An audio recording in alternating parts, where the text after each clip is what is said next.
بسم اللہ الرحمن الرحیم نحمدہ و نصلی علی رسولہ الکریم اما بعد۔ آج ہمارے درس کا عنوان ہے سورۃ الشعراء، سورۃ النمل اور سورۃ القصص۔ یہ ایک ہی ویڈیو میں یہ تینوں صورتیں آپ کے سامنے پیش کی جائیں گی۔ سورۃ الشعراء مصحف کی ترتیب کے لحاظ سے 26ویں اور نزول کی ترتیب کے لحاظ سے 47 نمبر کی صورت ہے۔ 11 رکوع، 227 آیات، 1322 کلمات اور 5517 حروف پر مشتمل ہے۔ اس صورت کا نام اس کے آیت نمبر 24 والشعراء یتبعہم الغاوون سے ماخوذ ہے۔ قرآن کریم کی بہت سی صورتوں کا جو نام ہے وہ اس صورت کے مضامین کے بجائے ایک علامت کے طور پر کسی لفظ سے ماخوذ ہوتا ہے۔ یہ صورت بھی اسی طریقے سے مضمون کے بجائے اس کے ایک خاص لفظ سے صورت کا نام ماخوذ ہے۔ اس کے مضمون سے اندازہ ہوتا ہے اور انداز بیان سے محسوس ہوتا ہے کہ یہ صورت مکہ مکرمہ کے اس دور میں نازل ہوئی جو دور متوسط کہلایا جاتا ہے، بیچ والا دور کہلایا جاتا ہے۔ عبداللہ بن عباس فرماتے ہیں کہ پہلے سورہ طٰہٰ نازل ہوئی، اس کے بعد سورہ واقعہ اور اس کے بعد سورۃ الشعراء نازل ہوئی۔ اس کے مضامین کا خلاصہ یہ ہے کہ کفار مکہ آپ صلی اللہ علیہ وسلم کی بھرپور مخالفت کر رہے تھے اور آپ سے فرمائشی معجزات دکھانے کا مطالبہ کر رہے تھے، اپنی پسند کے معجزات دکھانے کا مطالبہ کر رہے تھے۔ اس صورت کے ذریعے سے آپ صلی اللہ علیہ وسلم کو تسلی بھی دی گئی ہے اور کائنات میں پھیلی ہوئی اللہ تعالیٰ کی قدرت کی نشانیوں کی طرف توجہ دلا کر اشارہ فرمایا گیا ہے کہ اگر کسی کے دل میں انصاف ہو اور وہ سچے دل سے حق کی تلاش کرنا چاہتا ہو تو اس کے لیے اللہ تعالیٰ کی قدرت کی یہی نشانیاں کافی ہیں، اور توحید کو ثابت کرنے کے لیے یہ اللہ تعالیٰ کی قدرت کی یہی نشانیاں جو ہر جگہ پھیلی ہوئی ہیں اور یہی کافی ہے، کسی اور معجزے کی کوئی ضرورت نہیں ہے۔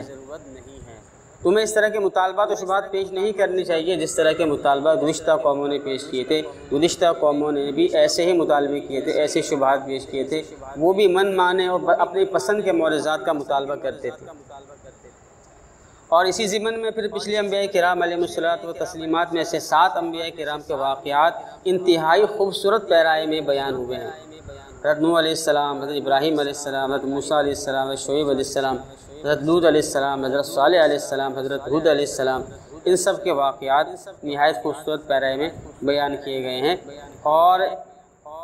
اس لیے یہ واقعات بیان کیے گئے ہیں کہ ان قوموں نے بھی اپنے پسند کے معجزات مانگے تھے اور انہیں ان کی پسند کے وہ معجزات دکھائے گئے، لیکن جب وہ ایمان نہ لائے تو اس کے نتیجے میں انہیں عذاب الہی کا سامنا کرنا پڑا۔ اس لیے کہ اللہ تعالیٰ کی سنت اور قاعدہ یہی ہے کہ جب منہ مانگے اور پسند کے معجزات دیکھنے کے باوجود کوئی قوم ایمان نہیں لاتی تو اسے ہلاک کر دیا جاتا ہے۔ اسی بنا پر کفار مکہ کو یہ سمجھایا جا رہا ہے کہ کائنات میں 2 قسم کی نشانیاں ہیں، قدرت کی اور اس کی توحید کی۔ ایک وہ نشانیاں جو ہر وقت ہر جگہ پھیلی ہوئی ہیں، اور ایک وہ نشانیاں وہ چیزیں جو تم خود اپنی پسند کے معجزات کا مطالبہ کر رہے ہو۔ اگر اپنی پسند کے معجزات کا مطالبہ کرو گے اور اگر وہ دکھا دیے گئے تم ایمان نہ لائے تو تم ہلاک ہو جاؤ گے فوراً۔ لیکن اللہ تعالیٰ چاہتے ہیں، تمہاری خیر خواہی چاہتے ہیں، تمہیں مہلت دینا چاہتے ہیں، اور اللہ تعالیٰ چاہتے ہیں کہ تم ان قدرت کی نشانیوں کو دیکھ کر ہی کھلی آنکھوں سے دیکھ کر غور کر کے ایمان لاؤ اور ہلاکت سے بچ جاؤ۔ اس کے علاوہ کفار مکہ آپ صلی اللہ علیہ وسلم کو کبھی کاہن کہتے تھے، کبھی جادوگر کہتے تھے، کبھی شاعر کہتے تھے۔ سورت کے آخر میں ان سب باتوں کی تردید کی گئی ہے کہ نہ تو آپ کاہن ہیں، نہ جادوگر ہے، نہ شاعر ہے۔ کاہن، جادوگر، شاعر، ان سب کی مناسبت تو شیاطین سے ہیں، شیاطین ان پر اترتے ہیں، شیاطین ان سے باتیں کرتے ہیں، جبکہ آپ صلی اللہ علیہ وسلم کا جو کلام ہے اس کا شیاطین سے اور جادوگروں سے بالکل بھی دور کا تعلق نہیں ہے۔ شیاطین کو تو یہ کلام پسند ہی نہیں ہے، وہ تو اس کلام کو سن کے دور بھاگتے ہیں، ان کو نفرت ہے قرآن کریم سے اور وہ اسے پسند نہیں کرتے۔ تو کس طریقے سے یہ شیطانی کلام ہو سکتا ہے، نعوذ باللہ، کس طریقے سے یہ کاہنوں کا، جادوگروں کا یا شاعروں کا کلام ہو سکتا ہے۔ اس صورت میں احکام بھی ہیں، کئی آیات ہیں جس میں فرمایا گیا ہے کہ ایک رسول کی تکذیب تمام رسولوں کی تکذیب کی طرح ہے۔ کسی ایک رسول کی بھی اگر انکار انسان کرے گا تو اس سے کافر ہو جائے گا۔ وَكَذَّبَتْ قَوْمُ نُوحٍ الْمُرْسَلِينَ، كذبت عاد المرسلين، كذبت ثمود المرسلين، كذب اصحاب الایکۃ المرسلین۔ اس طریقے سے مختلف آیات ہیں جس میں بتایا گیا ہے کہ ایک رسول کا انکار وہ تمام رسولوں کے انکار کے مترادف ہے۔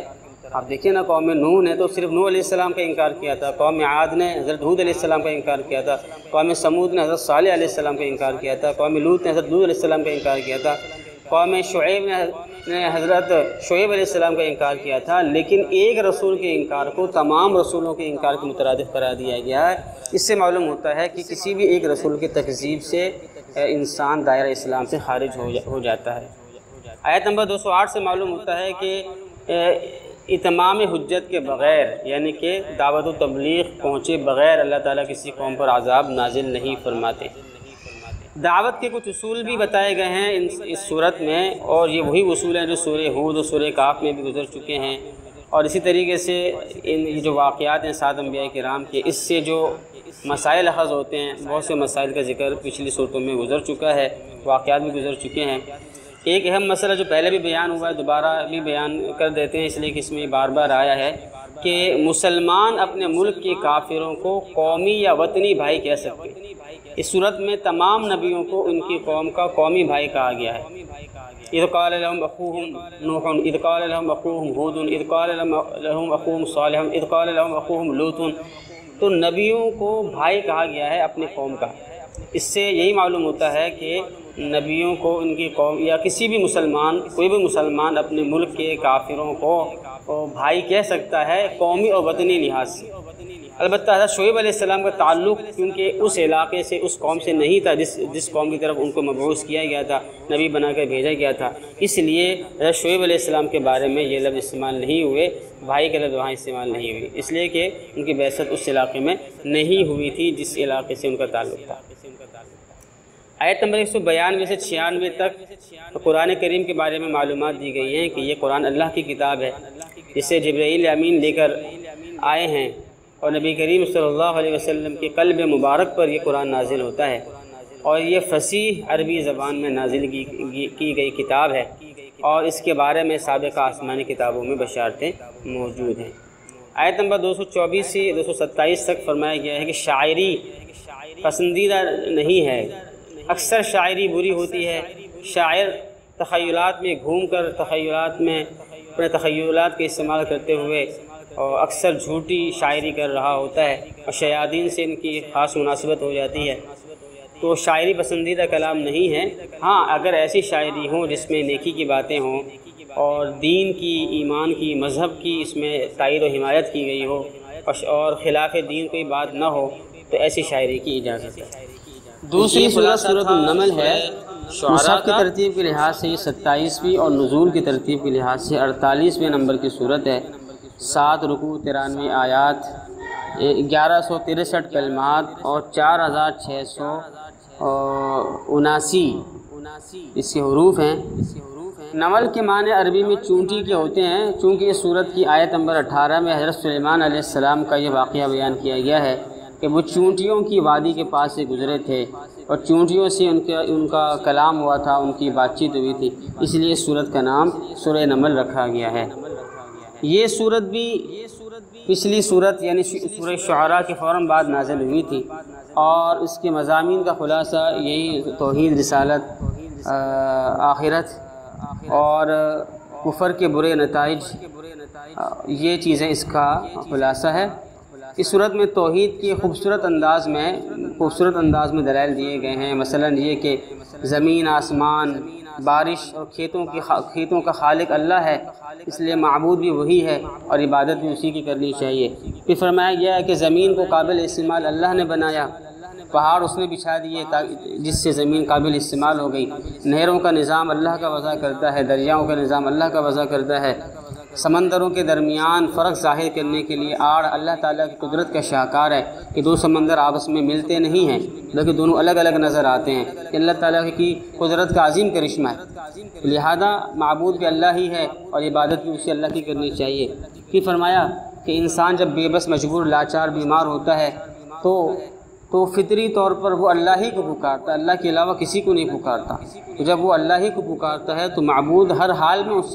وہی ہے، اور ہر حال میں عبادت اسی کی کرنی چاہیے۔ اس طریقے سے مجبوری لاچاری میں تم اللہ کو پکارتے ہو تو عام حالات میں بھی اللہ ہی کو پکارنا چاہیے۔ پھر فرمایا گیا کہ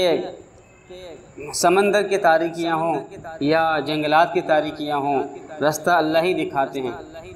اور اسی نے ایسے علامات، ایسی نشانیاں بنا دی ہیں جس سے انسان رستہ پہچان لیتا ہے۔ ہواؤں کا نظام اللہ چلاتے ہیں، لہذا معبود بھی وہی ہے اور عبادت بھی اسی کی کرنی چاہیے۔ پھر فرمایا کہ اللہ تعالیٰ رازق بھی ہیں، رزق وہی دیتے ہیں، دوبارہ بھی وہی پیدا کرے گا جیسے پہلی بار اللہ نے پیدا کیا، لہذا معبود بھی وہی ہے اور عبادت بھی اسی کی کرنی چاہیے۔ قیامت کے حوالے سے بھی فرمایا گیا ہے کہ قیامت سے پہلے ایک دابۃ الارض، ایک جانور نکلے گا جو لوگوں سے بات چیت کرے گا۔ یہ قیامت کی بہت قریبی نشانی ہے۔ قیامت کے قریب سور پھونکا جائے گا جس سے ہر چیز فنا ہو جائے گی۔ محشر میں سب لوگ جمع ہوں گے، اور محشر میں بھی ایک سور پھونکا جائے گا جس سے سب لوگ خوف میں مبتلا ہو جائیں گے، اور محشر کے دن پہاڑ بادلوں کی طرح ہواؤں میں اڑتے پھریں گے۔ نیک لوگوں کو ان کی اچھائیوں کا انعام دیا جائے گا، برے لوگوں کو ان کی برائیوں کی سزا ملے گی۔ یہ ساری باتیں برحق ہیں اور اس صورت میں بیان ہوئی ہیں۔ حضرت موسیٰ علیہ السلام اور حضرت صالح علیہ السلام کے واقعات کی طرف مختصر اشارہ کرتے ہوئے یہ بتایا گیا ہے کہ ان کی قوموں نے اس بنا پر ان کی بات نہیں مانی کہ انہیں اپنی دولت اور اپنے معاشرتی رتبے پر، اپنے سماجی رتبے پر بڑا گھمنڈ تھا، تکبر تھا۔ اسی طرح کفار مکہ بھی گھمنڈ میں اور تکبر میں مبتلا ہو کر حضور کریم صلی اللہ علیہ وسلم کی رسالت کا انکار کر رہے تھے۔ تو دوسری طرف حضرت سلیمان علیہ السلام کو اللہ تعالیٰ نے ہر طرح کی دولت، بے نظیر بادشاہت سے نوازا تھا، لیکن یہ دولت اور بادشاہت ان کے لیے اللہ تعالیٰ کے احکامات پر عمل کرنے سے مانع نہیں ہوئی۔ اسی طریقے سے سبا کی ملکہ بلقیس بھی بڑی دولت مند تھی، لیکن حق واضح ہونے کے بعد اس کو فوراً قبول کر لیا اور وہ اسلام لے آئی۔ تو اسی سیاق میں حضرت سلیمان علیہ السلام اور سبا کی ملکہ بلقیس کا واقعہ اس صورت میں تفصیل کے ساتھ بیان کیا گیا ہے۔ تو ایک طرف تکبر، متکبرین کی حالت بیان ہوئی، اور دوسری طرف جو اللہ تعالیٰ کے نیک لوگ ہیں سلیمان علیہ السلام اور بلقیس کہ جنہوں نے دولت اور مرتبہ اور مقام منصب ہونے کے باوجود بھی حق کو اختیار کیا۔ تو دونوں طرح کی مثالیں اللہ نے دی ہیں۔ ایک وہ ان لوگوں کی مثال جو تکبر کرتے ہیں دولت اور منصب کی وجہ سے، اور دوسرے وہ لوگ جو دولت اور منصب ہونے کے باوجود بھی وہ حق کو قبول کرتے ہیں۔ اس صورت میں احکام و ہدایات بھی موجود ہیں۔ آیت نمبر 14 میں فرمایا گیا ہے کہ اگر ایک آدمی دل سے دین حق کو پہچان لے اور دین حق کا یقین اس کو ہو کہ یہ دین برحق ہے، لیکن ظاہر میں لوگوں کے سامنے دنیا میں وہ حق کا انکار کرے، حق کی مخالفت کرے، حق کی مخالفت پہ اتر آئے، تو اسے ایمان نہیں کہا جائے گا بلکہ کفر ہی کہا جائے گا۔ ایمان اسے کہا جائے گا، اس صورت میں کہا جائے گا کہ دل میں بھی یقین ہو اور زبان سے بھی اقرار کرے اور مخالفت نہ کرے اور اپنے اسلام کو ظاہر کرے، تو اس کو ایمان کہا جاتا ہے۔ آیت نمبر 8 اور 9 میں فرمایا گیا ہے کہ وحی کی ایک صورت یہ ہوتی ہے کہ اللہ تعالیٰ پردے میں رہ کر کلام فرماتے ہیں اور نبی کو اللہ تعالیٰ کی آواز سنائی دیتی ہے، جیسے موسیٰ علیہ السلام کو آواز سنائی دی تھی۔ آیت نمبر 10 میں فرمایا گیا ہے کہ موسیٰ علیہ السلام کے دل میں سانپ کو دیکھ کر جو خوف پیدا ہوا تھا، تو اس خوف کے بارے میں یہ بات سمجھ لیں کہ وہ طبعی خوف تھا، اور طبعی خوف پیدا ہونا یہ منصب نبوت کے خلاف نہیں ہے۔ آیت نمبر 16، 18، 22 میں فرمایا سے معلوم ہوتا ہے کہ جانوروں کی بھی بولیاں ہوتی ہیں، ان کے اندر بھی شعور ہوتا ہے، وہ توحید کے پرستار ہوتے ہیں۔ جیسے ہدہد پرندہ جو ہے وہ اللہ کی بڑائی کے کلمے اس نے بولے اور توحید کے کلمات اس نے ادا کیے، اس سے معلوم ہوتا ہے کہ وہ توحید کے پرستار ہوتے ہیں، اور ان کی زندگی گزارنے کے اپنے طریقے ہوتے ہیں، جیسے چیونٹیوں کے طریقے سے معلوم ہوا، ان کی بات کے انداز سے معلوم ہوتا ہے۔ انسان کے لیے پرندوں کی، جانوروں کی بولی سمجھنا، ان کی زبان میں بات کرنا ممکن ہے، اور جیسے سلیمان علیہ السلام بات کر سکے ہیں، بات کی ہے، تو ہو سکتا ہے کہ کسی اور زمانے میں بھی یہ چیز ممکن ہو۔ آیت نمبر 22 سے ایک نقطہ اخذ کیا جا سکتا ہے کہ جانوروں کو اگر ٹریننگ دی جائے، چاہے پرندے ہوں یا درندے ہوں، جانوروں کو اگر ٹریننگ دی جائے تو وہ انسانوں کے کام آ سکتے ہیں، مخبری کے لیے کام آ سکتے ہیں، خط و کتابت کے لیے کام آ سکتے ہیں، اور دیگر کئی امور میں انسان کے کام آ سکتا ہے، جنگوں میں اور مختلف چیزوں میں۔ آیت نمبر 30 میں فرمایا گیا ہے کہ جب ایک انسان کسی کو خط لکھے تو اس کا طریقہ یہ ہے کہ لفافے کے اوپر لکھنے والے کا، بھیجنے والے کا نام لکھا ہو، اور اندر بھی پہلے نام لکھا ہو، جیسے کہ پہلے من سلیمان وَإِنَّهُ بسم اللہ الرحمن الرحیم، پہلے سلیمان علیہ السلام نے اپنا نام لکھا، اس کے بعد بسم اللہ لکھی، اور اس کے بعد خط کا مضمون اندر لکھا۔ آیت نمبر 31 سے معلوم ہوتا ہے کہ باغیوں کو پہلے سمجھانا چاہیے، مذاکرات کی دعوت دینی چاہیے، اگر مان جائیں تو خون خرابی کی ضرورت ہی نہیں آئے گی، اگر نہیں مانتے تب جا کے انسان ہتھیار اٹھائے۔ بلقیس کے بارے میں آتا ہے کہ بلقیس نے یمن کے اندر خفیہ طور پر، یمن سلیمان علیہ السلام کی حکومت کے ماتحت تھا، لیکن بلقیس نے خفیہ طور پر اس نے اپنی ایک حکومت یہاں پہ قائم کر لی تھی۔ جب سلیمان علیہ السلام کو ہدہد پرندے نے خبر دی کہ اس طریقے سے آپ کی ریاست میں ریاست در ریاست بن گئی ہے، ریاست کی رٹ کو چیلنج کیا گیا ہے، تو اس لیے سلیمان علیہ السلام نے سخت الفاظ میں فرمایا اللہ تعالی علیہ واتونی مسلمین۔ اور اسی طریقے سے یہ بات بھی معلوم ہوتی ہے کہ ریاست اور امور مملکت چلانے کے لیے مشاورت بے حد ضروری ہے۔ سلیمان علیہ السلام بھی مشاورت کرتے تھے، بلقیس بھی مشاورت کرتی تھی، اور مشاورت کرنے کے بعد آخری رائے کس کی مانی جائے گی؟ قرآن کریم کی اشاروں سے تو یہ معلوم ہوتا ہے کہ والامر الیک فانظری ماذا تأمرین واذا عزمت فتوکل علی اللہ، کہ آخری رائے سربراہ مملکت کی ہے۔ لیکن مفتی تقی عثمانی صاحب کی کتاب ہے اسلام و سیاسی نظریات، اس کا مطالعہ کریں، اس سے اندازہ ہوتا ہے کہ یہ سربراہ مملکت کا جو سربراہ ہوتا ہے اس کو اکثریتی رائے کا پابند بنانا، جیسے جس کو مشاورت کمیٹی کہہ لیں یا پارلیمنٹ کہہ لیں یا مقننہ کہہ لیں، ان کی اکثریتی رائے کا پابند بنانا، یہ اسلام کے خلاف نہیں ہے، یہ بھی درست ہے، لیکن شرط یہی ہے کہ کوئی قانون قرآن و سنت کے خلاف نہ ہو۔ آیت نمبر 36 اور 35 میں فرمایا گیا ہے کہ فرمایا تو یہ گیا کہ سلیمان علیہ السلام نے بلقیس کا ہدیہ رد کر دیا، لیکن اس کا یہ مطلب نہیں ہے کہ کافر کا ہدیہ قبول کرنا جائز نہیں، بلکہ دلائل اس بات کے موجود ہیں کہ کافر کا ہدیہ قبول کیا جا سکتا ہے۔ سلیمان علیہ السلام نے جو ہدیہ رد کیا ہے بلقیس کا، وہ اس کے وجوہات انتظامی تھی، کیونکہ وہ ایک باغی تھی، اور اس وقت تک باغی تھی، کافر تھے، مشرک تھی، تو ان مسائل کے بنا پر فی الحال ان کا ہدیہ قبول نہیں کیا۔ اسی طریقے سے اس سے یہ بھی معلوم ہوتا ہے، دیکھیں کہ بلقیس کتنی سمجھدار خاتون تھی، اس واقعے کو پڑھنے سے اندازہ ہوتا ہے کہ وہ عقل میں، تجربے میں، سمجھداری میں بڑی لائق فائق تھی۔ تو علماء فرماتے ہیں کہ یہ جو کہا جاتا ہے کہ عورتیں ناقص العقل ہیں، اس کا یہ مطلب نہیں کہ ہر عورت ناقص العقل ہے، بلکہ درجات کے لحاظ سے یہ کہ اگر ایک شاہی خاندان ہے تو شاہی خاندان کے جو مرد و حضرات ہوں گے ان کی عقل زیادہ ہوگی بنسبت عورتوں کی، اور ایک شاہی خاندان کی جو عورت ہے اس کی عقل ایک عام، جو کہ شاہی خاندان کے علاوہ جو دوسرے عام خاندان ہیں، عام مرد ہیں، ان کے مقابلے میں ایک شاہی خاندان کی عورت کی عقل اور تجربہ اور سمجھ زیادہ ہو سکتی ہے۔ اسی طریقے سے آیت نمبر 40 میں فرمایا گیا ہے کہ کرامت برحق ہے، اور آصف بن برقیہ کی یہ کرامت اس میں بتائی گئی ہے کہ انہوں نے پلک جھپکتے میں اسم اعظم کی وجہ سے، اسم اعظم کی برکت سے پلک جھپکتے میں بلقیس کا تخت وہ حاضر کر دیا، تو یہ ان کی کرامت تھی، اس سے کرامت کا ثبوت نکلتا ہے۔ بعض مفسرین جیسے کہ امام راضی وغیرہ نے اس بات کو ترجیح دی ہے کہ یہ کرامت آصف بن برقیہ کی نہیں ہے، بلکہ یہ سلیمان علیہ السلام کا اپنا معجزہ ہے کہ انہوں نے اللہ تعالیٰ سے دعا کی، اور اللہ تعالیٰ کی دعا کی برکت سے پلک جھپکتے میں ملکہ بلقیس کا تخت سامنے موجود ہو گیا، اور اس کا مقصد جنات کے غرور کو توڑنا تھا، کہ جنات یہ سمجھتے تھے کہ ہم جو ہے بڑی سے بڑی چیز کو ایک پل میں اور تھوڑی دیر میں حاصل کر سکتے ہیں، تو سلیمان علیہ السلام نے اللہ تعالیٰ کی حکم سے ان کی غرور کو خاک میں ملانے کے لیے یہ معجزہ دکھایا تھا۔ اور سائنسی لحاظ سے اس میں آیت نمبر 88 سے بعض اہل علم نے بطور الجبال تحسبها جامدۃ وهي تمر مر السحاب، اس سے یہ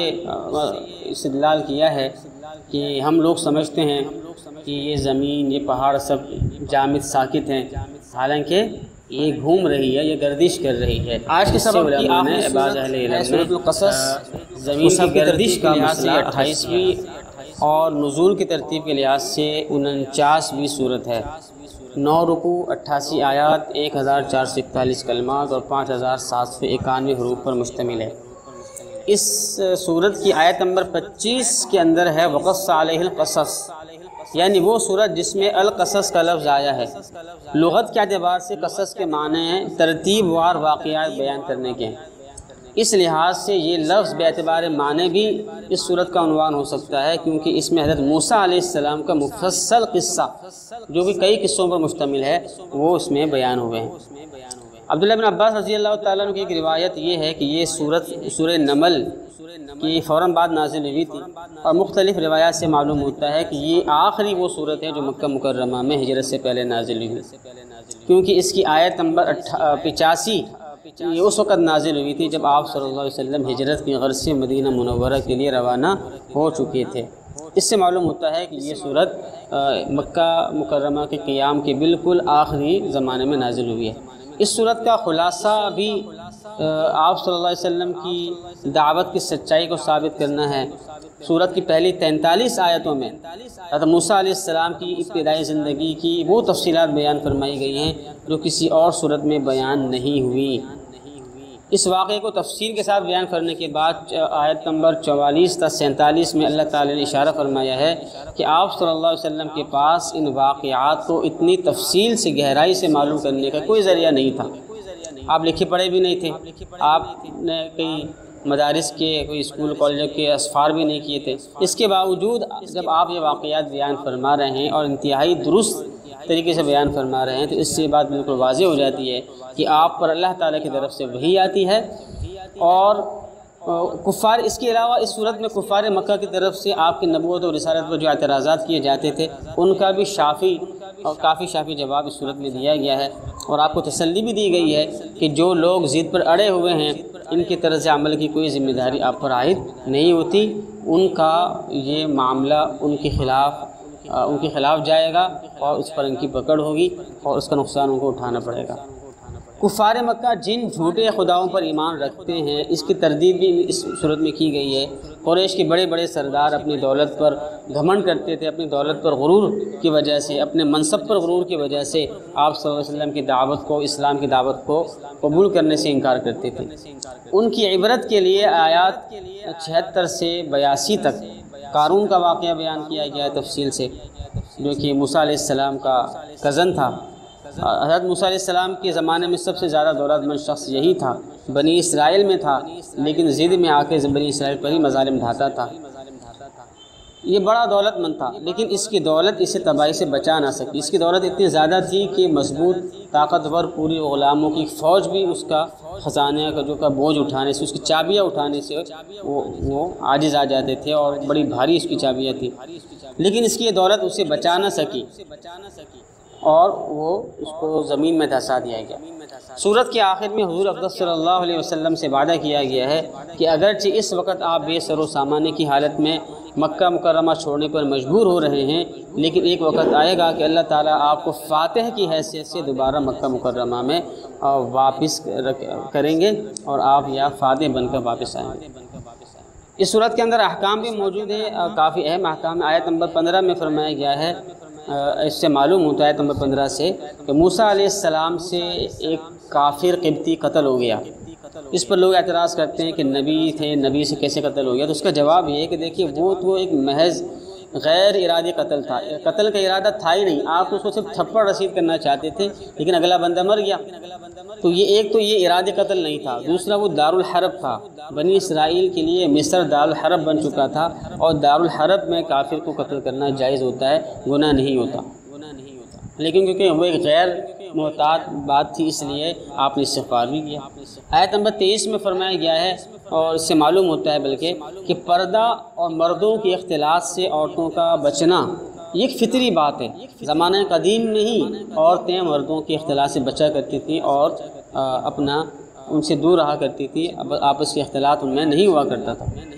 اور اسی آیت سے یہ بھی معلوم ہوتا ہے کہ گھر پہ کام کاج کرنے والا کوئی مرد نہ ہو، یا مرد ہو لیکن وہ بہت بزرگ ہوں، تو پھر مجبوری کی وجہ سے عورت کو کام کاج کے لیے باہر نکلنا جائز ہے۔ اور یہ بھی اس آیت سے معلوم ہوتا ہے نمبر 23 سے کہ اگر کوئی خاتون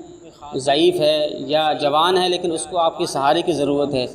تو ان کا حال پوچھ کر ان کی مدد کرنا ایک مرد کے لیے جائز ہے، جیسے موسیٰ علیہ السلام نے ان بچیوں کی، ان لڑکیوں کی مدد کی تھی ان کی مجبوری کی وجہ سے۔ آیت نمبر 25 سے معلوم ہوتا ہے کہ مرد و عورت میں ضرورت کی بات حیا اور شرعی تقاضے کو مد نظر رکھتے ہوئے کرنا، ضرورت کی بات کرنا بے تکلفانہ انداز میں جبکہ نہ ہو، ضرورت کی حد تک ہو اور بے تکلفانہ انداز میں بات چیت نہ ہو تو وہ جائز ہے، جیسے موسیٰ علیہ السلام اور لڑکیوں کے درمیان بات چیت بھی ہوئی، لیکن ظاہر ہے وہ ضرورت کی بات تھی اور بے تکلفی بھی ان کے درمیان نہیں تھی۔ آیت نمبر 26 سے معلوم ہوتا ہے کہ کسی کو ملازم رکھنا ہو یا کوئی بھی منصب کسی کو دینا ہو تو دو باتیں ضرور دیکھنی چاہیے، ایک یہ کہ اس کی دیانت و امانت کو چیک کر لیا جائے، اور دوسرے یہ کہ اس کے اندر اس منصب کی اور اس کام کی جو آپ اس کو سونپنے جا رہے ہیں اس کی اہلیت و صلاحیت اس کے اندر ہے یا نہیں ہے۔ جب کسی کو ہم حکمران بناتے ہیں، کسی کو ووٹ دیتے ہیں تو اس میں بھی یہ دو باتیں ضرور مد نظر رکھنی چاہیے، ایک تو دیانت و امانت اور دوسری اہلیت و صلاحیت۔ پھر اس کے بعد والی جو آیت ہے جس میں یہ فرمایا گیا ہے کہ انی ارید ان انکحک احدی ابنتیہ، انی ارید ان انکحک احدی ابنتیہ ہاتین علی ان تأجرنی ثمانیہ حجج، تو بعض حضرات نے اس میں مختلف باتیں کہی ہیں،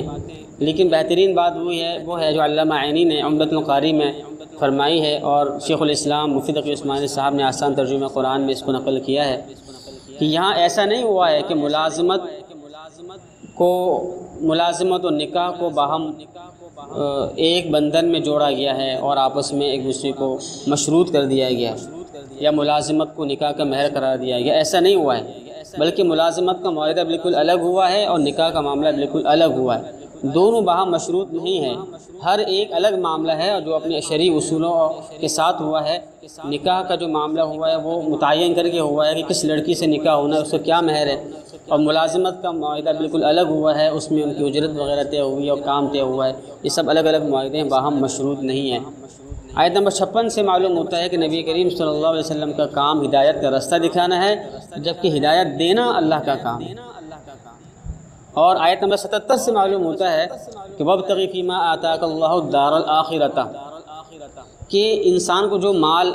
ملا ہوا ہوتا ہے وہ اللہ تعالیٰ نے دیا ہوتا ہے، یہ مال اللہ کا ہے جو اللہ نے انسان کو استعمال کے لیے دیا ہے، لہذا جب ایک آدمی کسی کو کوئی چیز استعمال کے لیے دیتا ہے تو جو دینے والا ہے اس کی شرائط کا لحاظ کرنا ضروری ہوتا ہے، اس کی خلاف ورزی کرنا جائز نہیں ہوتا۔ تو جب یہ مال اللہ کا ہے، اللہ نے انسان کو استعمال کے لیے دیا ہے، تو اس کی استعمال کی وہی شرائط ہوں گی جو اللہ نے ہم پر لگائی ہیں، کہ سود نہیں کھانا اور زکوٰۃ دینا اور اس میں سود سے بچنا اور اس میں کنفیوژن سے بچنا، غرر سے بچنا، عقود باطلہ سے بچنا، تو جو شرائط اللہ نے لگا دی ہیں ان کی پاسداری کرنا ضروری ہے۔ اس کے بعد انسان آزاد ہے، جتنا مال جمع کرے، جتنا بھی وہ کاروبار کرے کر سکتا ہے، لیکن خدائی پابندیوں کا اس کو خیال رکھنا چاہیے۔ اس سے اشتراکیت کی بھی نفی ہو گئی، کہ وہ اشتراکیت یہ کہتی ہے کہ جو بھی مال ہے وہ حکومت کا ہے، اور اس سے سرمایہ داریت کی بھی نفی ہو گئی کہ سرمایہ داریت یہ کہتی ہے کہ جو بھی مال ہے وہ انسان کا اپنا ہے۔ تو قرآن کا نظریہ وہ بیچ والا نظریہ ہے، معتدل نظریہ ہے، کہ انسان کا جو مال ہے وہ اس کا اپنا تو ہے، لیکن وہ اللہ نے اس کو استعمال کے لیے دیا ہے، اور اللہ کی جو پابندیاں ہے، جو خدائی پابندیاں ہے، قانونی پابندیاں ہے، اس کو دیکھ اس کو چلنا ہوگا۔ اور آیت نمبر 67 میں فرمایا گیا ہے کہ توبہ ایک ایسی چیز ہے جس سے گناہ معاف ہوتے ہیں، اور اسی طریقے سے رب انی لما انزلت الی من خیر فقیر، یہ اس صورت کی بڑی اہم آیت ہے جس میں ایک انسان کو دعا سکھائی گئی ہے کہ جب وہ مجبور ہو، لاچار ہو، مسافر ہو، تو رب انی لما انزلت الی من خیر فقیر پڑھا کرے، اللہ تعالیٰ اس کی مجبوریوں کو دور فرمائیں گے، اس کی پریشانی کو دور فرمائیں گے۔